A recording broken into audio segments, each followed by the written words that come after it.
Pinag-uusapan ngayon sa social media ang pagharang umano ni Quezon City Mayor Joy Belmonte sa paggamit sa Quezon Memorial Circle bilang venue ng BBM Sara Duterte Rally na gaganapin sa December 8. Ayon kay Quezon City Mayor aspirant Mike Defensor, nakarating sa kanya na hinahadlangan umano ni Mayor Joy Belmonte ang gaganaping pagsasama-sama ng mga supporters ng presidential aspirant at dating senador na si Bongbong Marcos kasama si Davao City Mayor Sara Duterte sa Memorial Circle ng nasabing lungsod.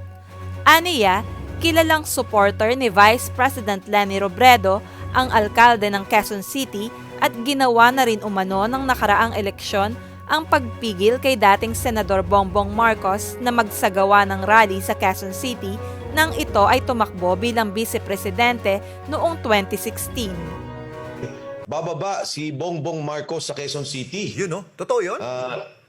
Yes. Oh. And si Inday Sara, no, inaayos pa lang yung schedule. But si Bongbong Marcos definitely bababa. Of course, gusto namin makasama rin si Mayor Inday Sara sa kanyang pagbaba sa December 8. And gaganapin to, kasi December 8, ano ito holiday Ngayon, ang nangyari MJ, sumulat ako mismo. Kasi syempre, I have to represent yung lakas federal coalition, including the other parties, yung PMP. And ano ba yung isa MJ? Basta may isa pa tayong partido na kasama sa coalition na yan. Pero anyway, as chairman of as a member of the Partido Federal, o at least the adopted candidate of Partido Federal, sumulat ako sa Quezon City Memorial Circle. Kasi yan lang nakikita namin venue. Alam mo namang pagka si Bongbong Marcos at saka si Inday Sarang nandyan, talaga napakaraming tao. And alam mo, ang mismong gumawa ng sulat, ang aking opisina, ang aking Chief of Staff, si Attorney Ari Ancheta, and nag-follow up si yung aming presidente sa Malayang Quezon City, si President Edwin Rodriguez. Ang nangyari, nung tinitingnan nila, wala namang nakalagay na bakante yung December 8. Ngayon, bigla-bigla, sinasabi nung administration ng Quezon City Memorial Circle, meron daw, nag-reserve daw ang Quezon City government. Talagang, ito sila Mayor Joy Belmonte, mismo nakita pa ng presidente namin na talagang bakante yung December 8. Ngayon daw, sinasabi ng administration, may text messages kami na gagamitin ng Quezon City government. Alam mo, nung nakaraang eleksyon ng vice presidential race, di ba ang campaign manager ni VP Leni Robredo ay si Mayor Joy Belmonte. Siya mismo. And they were also head ng NCR, ng Liberal Party. Noong mga panahong yun, hindi nila pinapayagan si Bongbong Marcos na magkaroon ng motorcade dito o magkaroon ng rally sa Quezon City. Bagamat ganun, nanalo pa rin naman si Bongbong Marcos sa Quezon City as Vice President. Ngayon, gagawin na naman nila yan kay presidential candidate Bongbong Marcos na hindi nila papayagan o sasabihin nila meron pang ibang gagamit sa December 8. Medyo wag naman. Alam mo naman yan parati ko naman pakiusap yan kahit sa mga kapitan, kagawad. Kasi dapat yan sila, MJ, neutral sila yan Hindi sila pwedeng nakikialam sa eleksyon. Opportunity ng leaders natin down to the barangay level na sila mismo. Payagan nila magsalita, payagan nila makilala mga kandidato, and alamin nila yung plataforma at alamin nila yung track record ng mga kandidato. Now, in the case of Mayor Joy Belmonte, bagamat kami magiging magkalaban sa darating na halalan ng 2022, dapat naman, wag naman kunyari si presidential candidate, Senator Bongbong Marcos, o si Mayor Inday Sara, harangan nila ng katulad ng ginawa nila noon nung vice presidential race. Medyo unfair yan kay Senator Bongbong Marcos at kay Mayor Inday Sara. Yung Quezon City Memorial Circle, hindi nila pag-aari yan, publiko yan, and alam naman nila na pag itong dalawang nagsama at nagkaroon ng ganyan, hindi naman political rally, pero parang ito yung gusto nilang talagang makausap, makaharap ang mga tao. Kailangan talaga ganito kalaking lugar dahil sa dami ng sumusunod at talaga nakikinig kay Bongbong Marcos at kay Mayor Inday Sara. Di ba sa Davao, MJ, nakita mo naman, nandun ka mismo ata nung nag-rally sila sa Tagum. Grabe daw talaga. Ang lapit na lang ng pupuntahan, hinaharangan pa. So, ganun din yung worry namin sa Quezon City na kung sa isang maliit na lugar, baka naman kawawa yung mga tao. So maganda, open space, open air, dito sa Quezon City Memorial Circle, payagan nila si Senator Bongbong Marcos. Yan ang panawagan ko sa kanila. Huwag naman nilang ihinto, huwag nilang harangin. Hindi maganda yan para sa ating demokrasya, hindi maganda para sa ating halalan. Kung Mike, ano sa tingin mo ang dahilan kung bakit may mga ganong galaw ang Quezon City government? Well, ako palagay ko, una sa lahat, siyempre, baka hindi, well, ayaw niya siguro, hindi niya kandidato si Bongbong Marcos. Hindi ko alam kung hindi niya rin kandidato siguro si Mayor Inday Sara dahil, di ba, ang vice president nila, nagdeklara na siya, si Senator Soto, which is understandable kasi si Gian Soto naman ang kanyang vice mayor. So nagdeklara na siya early on na talagang openly, sabi niya, si Senator Soto ang kanyang kandidato bilang vice president. Of course, ang kandidato natin ng Partido Federal at ng Lakas ay si Mayor Inday Sara. Ngayon, sa presidential race, hindi ko rin alam. Pero nung nakita ko nung huli, nakita ko tatlo na nga yung sinamahan niya eh. Una, nakita ko kasama niya si Leni Robredo nung nagkaroon ng visitation sa vaccination program. Pagkatapos nakita ko, winelcome niya si Mayor Isko Moreno. Ako, wala naman din problema kung si VP Leni o si Mayor Isko. Tapos nitong kailan, nung dumalaw sa Sanasunugan, ang kasama naman niya ay si Senator Bongo. So hindi ko pa alam talaga kung ito ay kung sinong kandidato niya sa tatlo. Pero sa akin, kahit sinong kandidato niya, walang problema. Parte ng demokrasya yan at karapatan ng taong mamili talaga. Pero wag naman yung harangan nila yung rally o yung pagkikita-kita ng mga supporters ni Bongbong Marcos at ni Mayor Inday Sara. Ano bang next mo na hakbang niyan, Kong Mike? Kasi kung ganun kalaki yung activity, talagang angkop yung Quezon City Memorial Circle sa mga ganong kalakihang pagtitipon. Pupunta ka ng personal sa Quezon City Hall o makikipag-usap ka kay Mayor Joy Belmonte? Well, sumulat ako ng official letter mula sa aking opisina and nilagay ko pa doon as the part of the Partido Federal Party and of course the Lakas Coalition. In fact, ang sinabi ko, it will be for Bongbong Marcos and for Inday Sara.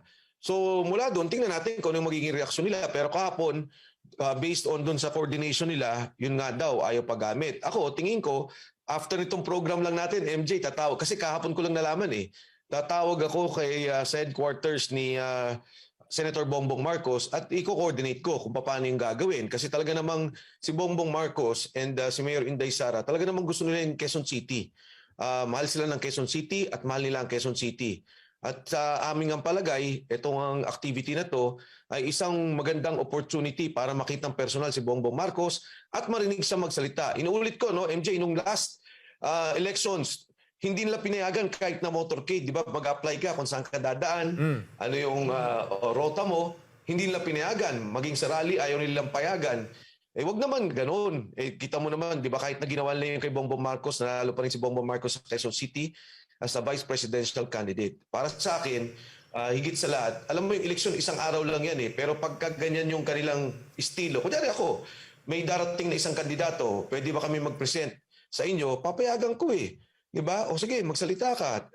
I think it is best for everyone, sa mga kandidato, na maging sa local elections o sa congressional elections, marinig nila yung ibang kandidato. And of course, for the electorate, higit sa lahat, ang taong bayan, marinig ang mga tao. Kasi, at makita, mismong siya, makita at marinig siya, hindi lamang sa social media, personal, marinig nila ang plataforma at mga hakbangin na gagawin sa darating na panahon, higit sa lahat, yung ating pandemya at yung kahirapan, yung paano natin ayusin ang ekonomiya. Kailangan marinig yan sa lahat ng kandidato.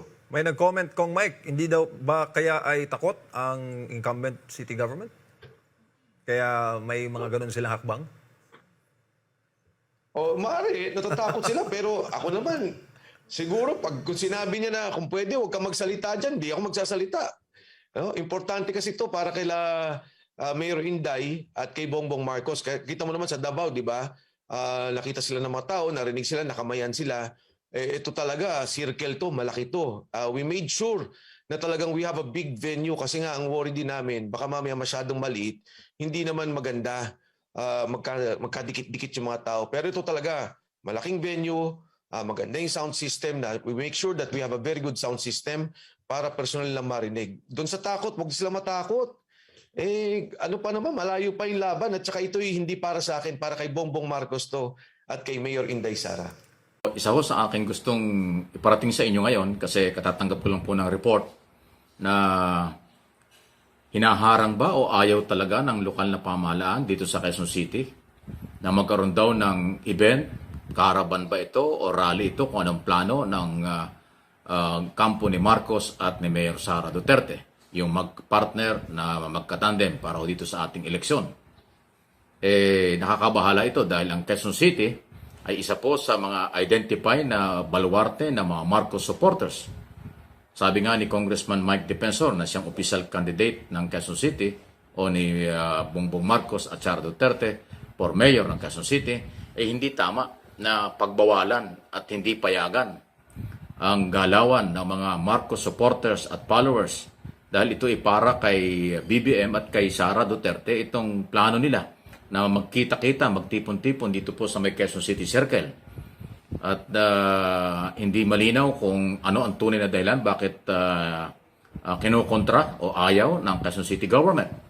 Dahil diyan, kinakailangan pa na muling makipag-ugnayan si Congressman Mike Defensor sa kay BBM at iparating ang problema at kung ano ang dapat gawin. Kasi ang dapat po kasi lahat ng organization o lahat ng politiko, kung may mga planong mag-meeting or magkita-kita sila sa isang lugar, dapat payagan yan ng mga incumbent local official kasi yan po ay part ng demokrasya. Hindi pwedeng dahil hindi kaalyado, hindi nila papayagan na mag-organisa ang mga kalaban sa politika. Hindi po tama yun. Mga local o national, dapat po inyo maintindihan ito. Basta meron pong halimbawa plaza or isang lugar na pwede naman magtipon-tipon ng mga followers, supporters ng sino mang kandidato, dapat pinapayagan niya ng incumbent mayor ng city, munisipyo, anuman lugar. Kasi parte nga po ng kampanya yan or ng karapatan, ng pagpapahayag, pagtitipon-tipon, yung General Assembly o kung anuman. Unang-una, yan po ay part ng demokrasya at part ng politika na mag-organisa ang mga tao. Bakit po dito sa Quezon City parang kakaiba? So, maaaring pinupolitika talaga dahil alam naman natin at dapat malaman nyo ng mga Marcos supporters na ang Quezon City Mayor ay hindi kaalyado ni Bongbong Marcos at ni Mayor Sara. Baka yan ang dahilan kung bakit kanyan tinututulan itong pag-oorganisa at pagkikita-kita ng Marcos supporters at saka ni Sara dito sa Quezon City Circle. So may kaunting problema rito. Hindi pa ho alam kung ano ang malinaw. Pero sinabi na po ni Congressman Mike Defensor na kanyang kinagugulat itong nangyaring ito, kaya kanyang ipaparating at aalamin sa kampo ni BBM kung ano ang dapat gawin.